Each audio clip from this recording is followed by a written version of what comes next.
WWDC is one of Apple's biggest events of the year, and it is just days away. This is where Apple announces all their upcoming software updates to iOS, macOS, iPadOS, and so much more. There's a lot of rumors. Apple, no doubt, has a lot of surprises for us. But here's what we're expecting.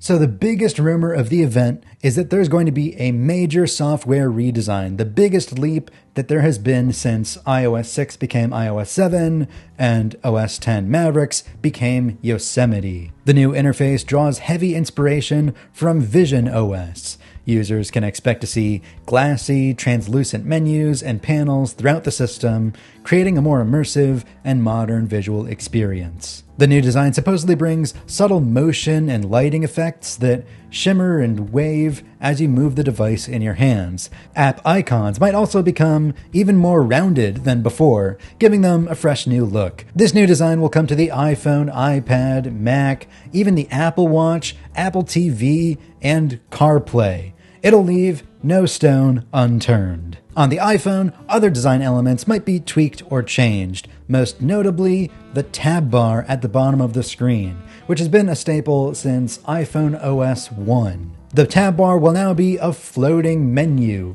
type deal that can expand and contract, show different things, and most notably, it'll bring the search bar to the bottom of the screen where you can reach it with a thumb if you have a Plus or Pro Max sized iPhone. The camera app is due for its first major redesign since iOS 7. No longer will you swipe between that tiny, skinny little rotating menu. The primary toggles at the bottom of the screen will be photo and video, and additional modes like portrait or cinematic or panorama will be in a sub-menu that's easier to access. The other big rumor is that Apple might change how it numbers its operating systems. They all go up by one every year, but they all started at different times. So we have iOS 18, macOS 15, Vision OS 2, watchOS 11. Instead, they will switch to a unified system based on the upcoming year.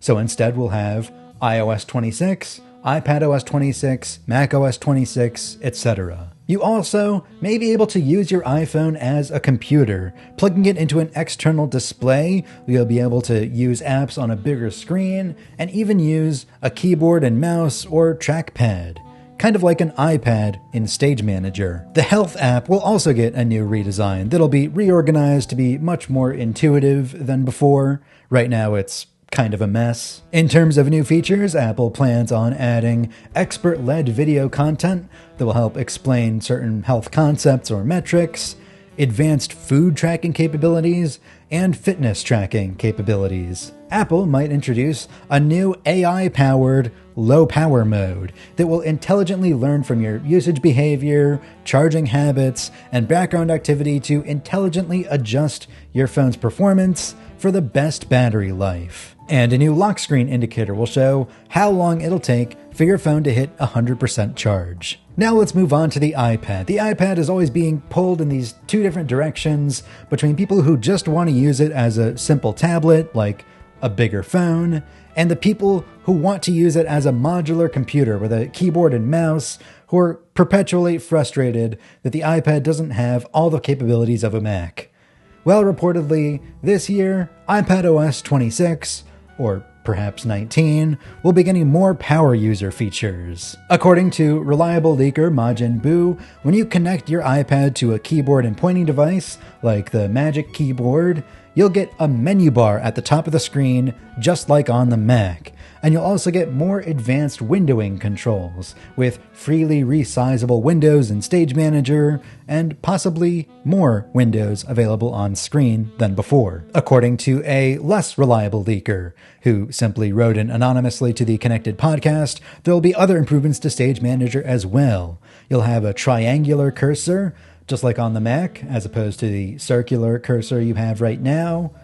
And you'll be able to have many more windows on screen at once, directly proportional to how much RAM your iPad has. 4 windows if you have 4 gigabytes, 6 windows if you have 6 gigabytes, or 12 windows if you have 8 gigabytes. You'll be able to freely position these windows just like on the Mac. Speaking of the Mac, it'll also get that new visual redesign, it'll also get that new naming system, but it'll continue with the additional brand name named after a place in California. And according to Bloomberg's Mark Gurman, macOS 26 will be called Tahoe. Like Tahoe is apparently famous for its deep blue color that beautifully reflects the sky and the surrounding mountains, and Apple apparently thinks this is a fitting name for a macOS with a brand new, glossy, glass-like look. It is also apparently a popular vacation destination, and a lot of Apple executives have second homes in the area. Apple will also be dropping support for older Intel Macs, most notably the 2018 MacBook Pro and the iMac Pro. macOS Tahoe will only run on Macs from 2019 or later. Moving on to the Apple Watch, in addition to watchOS getting the new system redesign and numbering system, the biggest new feature this year will be limited support for Apple Intelligence. Apple Intelligence doesn't currently run on the Apple Watch due to its much more limited processing capability.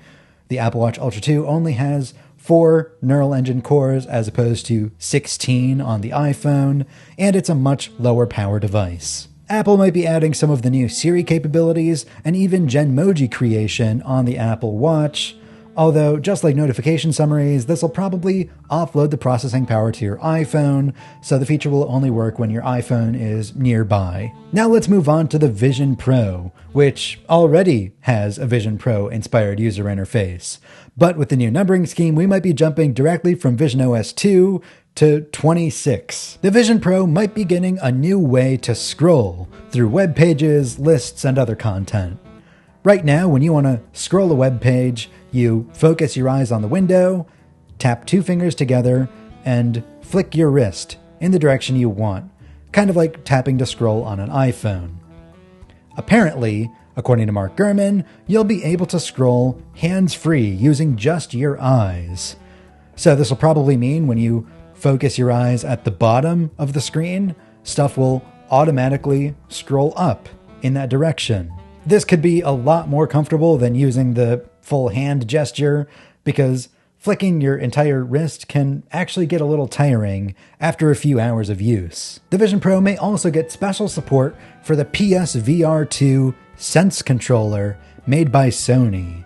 Other Apple devices have wide-ranging support for all kinds of third-party controllers, like the Xbox, PlayStation, and Nintendo Switch 2 Pro controller. I regularly use a PS4 controller on my Mac and on my Vision Pro, but it's not really designed for spatial content and games. The PSVR2 Sense controller could be a big upgrade to VR gaming on the Vision Pro, and if it's true, I'm excited to try it out. Those are the only 2 concrete rumors for the Vision Pro, but I bet there'll be a lot more to announce here. Namely, this is the first time Apple has had a full 12 months between major releases. So I wouldn't be surprised if they spend a lot of time on the next version of Vision OS. Namely, Apple could bring more native apps to the platform. A lot of built-in apps like Maps, Calendar, Reminders, Podcasts are running in iPad compatibility mode, and especially Maps would be a prime candidate for a great native Vision OS app. Other parts of Vision OS are just kind of rudimentary or clunky. The home screen, for example, is just a big long list of icons that you can put in folders, just like iOS 4, so I'd love to see an app library on the Vision Pro. Notifications and Control Center still feel a little awkward to use. There are barely any window controls either. You can move them around manually in your physical space, resize them, hide them, or close them, but nothing that helps manage windows for you. I'd like to see something like Stage Manager or Mission Control on the Mac come to the Vision Pro. I'd also like to see much more integration with the iPhone. Using my iPhone while I'm wearing my Vision Pro is a giant pain in the ass.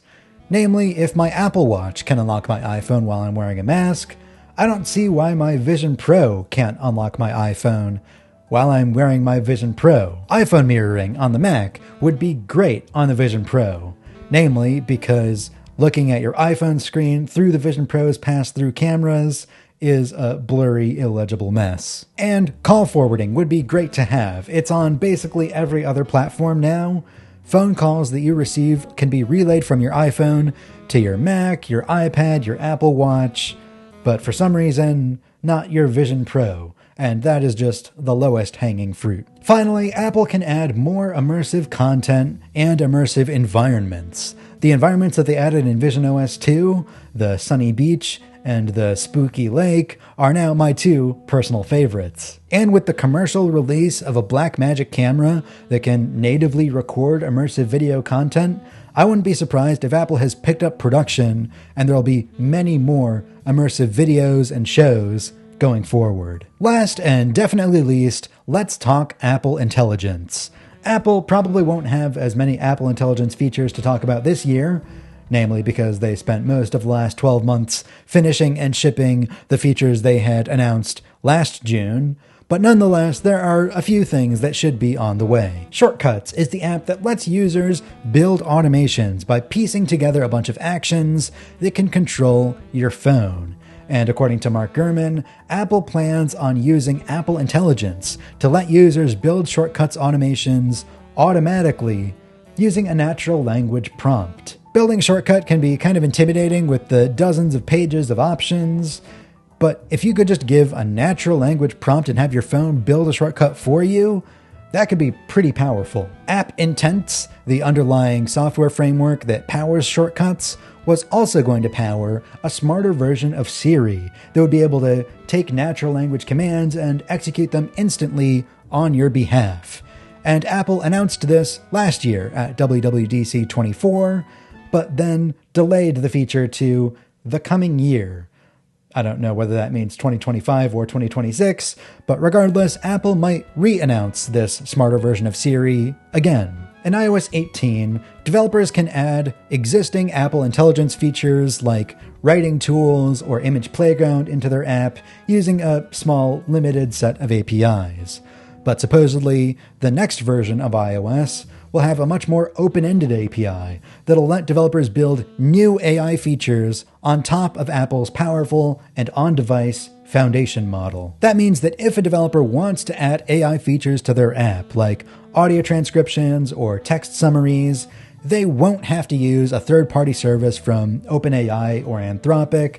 They'll be able to use Apple's built-in APIs, which could run on-device and will probably be free. That would open up custom, brand new AI features to all kinds of third-party apps, from big companies like Airbnb to small indie developers who make apps like Impulse, Paprika, or even free open source apps like NetNewsWire. Project Mulberry is the internal code name for an AI health coach that'll analyze your data inside the health app and provide personalized health recommendations to you. Apple is training this agent using data from its in-house physicians, and the project is reportedly in deep development and may not ship until the spring of next year, so Apple may or may not actually announce it next week. According to Bloomberg, Apple is testing multiple new versions of its foundation model. Versions with 3 billion, 7 billion, 33 billion, and 150 billion parameters are now in active use, the latter of which would run exclusively by private cloud compute, Apple's AI cloud servers. While the latest foundation models allegedly have similar performance to recent releases of ChatGPT, Apple still refuses to make an open-ended conversational chatbot due to concerns over hallucinations and philosophical differences among executives. But any improvement to the underlying foundation model will improve the quality of every Apple Intelligence feature, from better output from the writing tools to more accurate summarizations and more. Apple continues to work on the so-called LLM Siri, the ground-up reimagining of the much maligned voice assistant, but it probably won't be ready this year. It just got new management as recently as March. A new Siri feature, dubbed Knowledge, would be able to pull in data from the open web, much like ChatGPT. This would probably mean asking Siri an open-ended question to have it search the web for you, process the top results, and give you a summarized answer. However, Robbie Walker is in charge of this project, the very same person who previously fumbled the ball on Siri. And supposedly, the Knowledge project is already running into development problems. So don't hold your breath. The Translate app might be integrated inside AirPods for real-time live translation. Your Apple Watch will be getting real-time transcriptions of what people are saying around you. Swift Assist, the AI programming tool that can write or refactor your code for you that was announced last year, is supposedly still in development and might get an update. And finally, Bloomberg says that Apple might quietly rebrand several existing features in apps like Safari and Notes as being AI-powered, possibly to make it seem like the Apple Intelligence team has been more productive than they really have. And on that depressing note, we have our roundup of WWDC25. Be sure to check out Cult of Mac for all the news from the event that begins on Monday. Check out our podcast, The Cultcast, which you can find wherever you get your podcasts. Remember to like and subscribe. I'm Griffin Jones with Cult of Mac.